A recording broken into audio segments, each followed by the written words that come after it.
Hello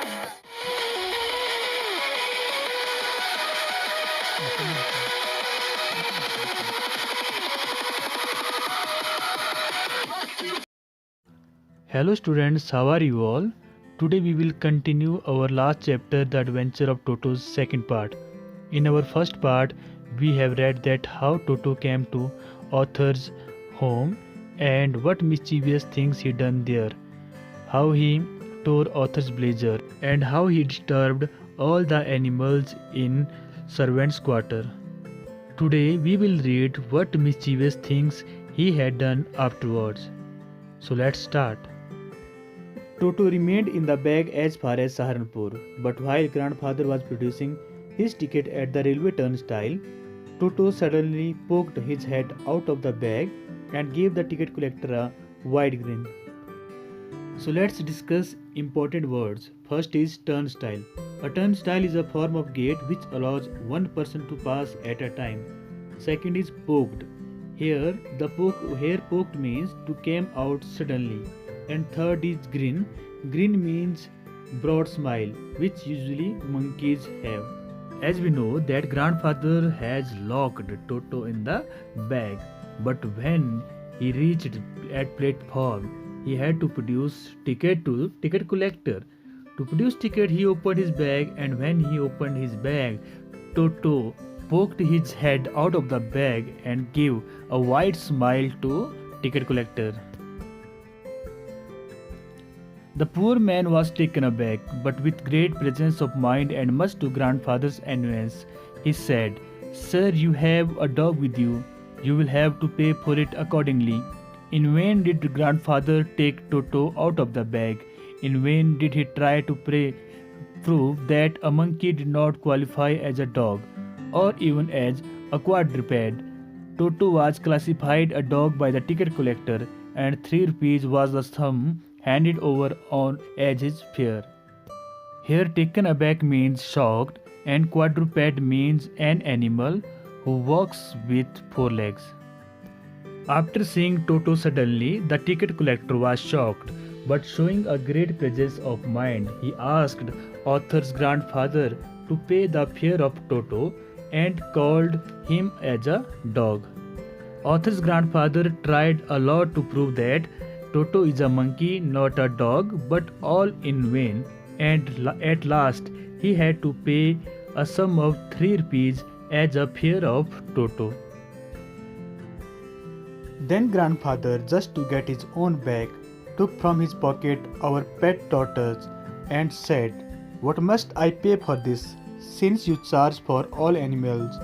The ticket collector looked closely at the tortoise, prodded it with his forefinger, gave grandfather a pleased and triumphant look and said, "No charge, it is not a dog." Just to get his own back means to behave unpleasantly with someone. Prodded means to tease someone, and trumpet means victorious look. So now, to take the revenge of unpleasant behavior of ticket collector, grandfather took his tortoise out of his pocket and asked the ticket collector that what will he charge for it. Ticket collector was now speechless to see tortoise and gave grandfather a trumpet smile like he was agreeing with grandfather's classification of Toto. When Toto was finally accepted by grandmother, he was given a comfortable home in the stable, where he had for a companion the family donkey Nana. On Toto's first night in the stable, grandfather paid him a visit to see if he was comfortable. To his surprise, he found Nana without apparent cause, pulling at her halter and trying to keep her head as far as possible from a bundle of hay. A stable is a place where horses are kept. Halter means a leather rope and hay means dry grass. After some time, when grandmother accepted that Toto, he was put in stable with their family donkey Nana to see whether Toto was comfortable in stable Arthur's grandfather visited stable, but he saw Nana was pulling himself a bag from a bundle of hay. Grandfather gave Nana a slap across her haunches, and she jerked back, dragging Toto with her. He had fastened onto her long ears with his sharp little teeth. Toto and Nana never became friends. Actually, Toto had done another mischievousness there. He had bitten Nana's ear, and both of them never became friends. A great treat for Toto during cold winter evening was the large bowl of warm water given him by grandmother for his bath. He would cunningly test the temperature with his hand, then gradually step into the bath, first one foot, then the other, until he was into the water up to his neck. Once comfortable, he would take the soap in his hands or feet and rub himself all over. When the water became cold, he would get out and run as quickly as he could to the kitchen fire in order to dry himself. Cunningly means cleverly and gradually means continuous. Toto likes to bath in hot water in winter. Before going to bath, he would cleverly check the temperature of water, and then he would put his first foot in the water, then second one. He also takes soap and rub it in his body.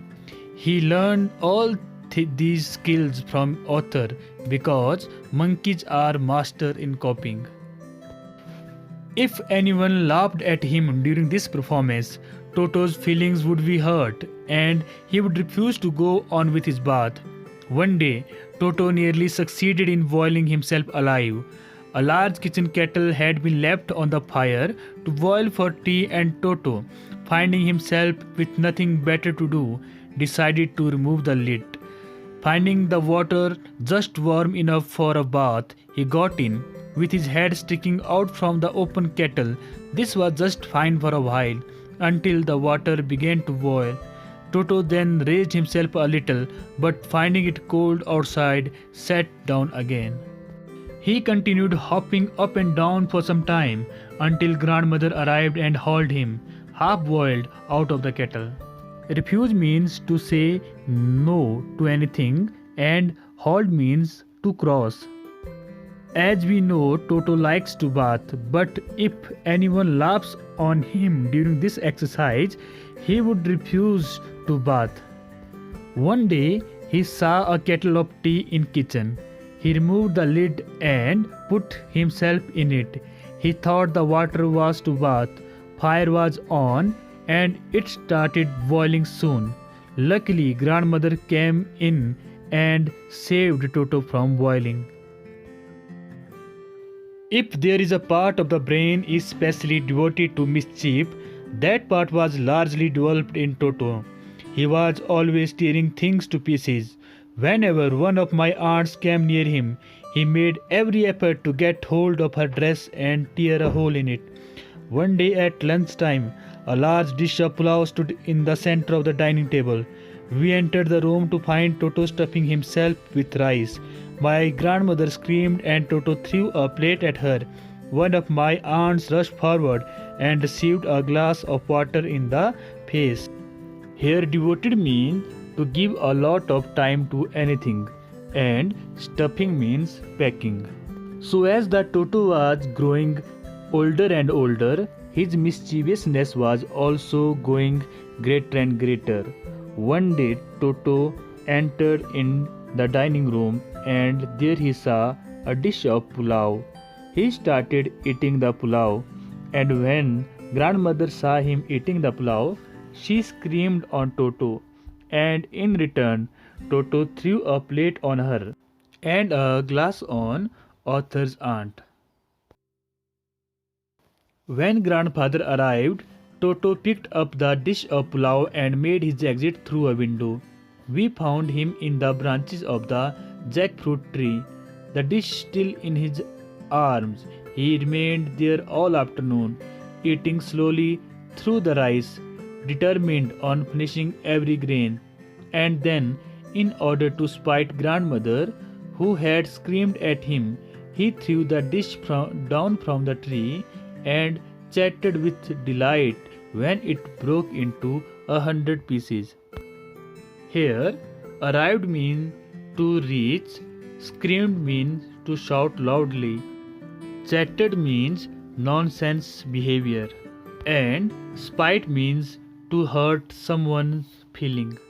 So, after throwing the plate and glass on Arthur's family, when his grandfather arrived, Toto ran away to a jackfruit tree, and there he finished whole of the pulao. After eating the pulao, he threw the dish down and broke it into 100 pieces.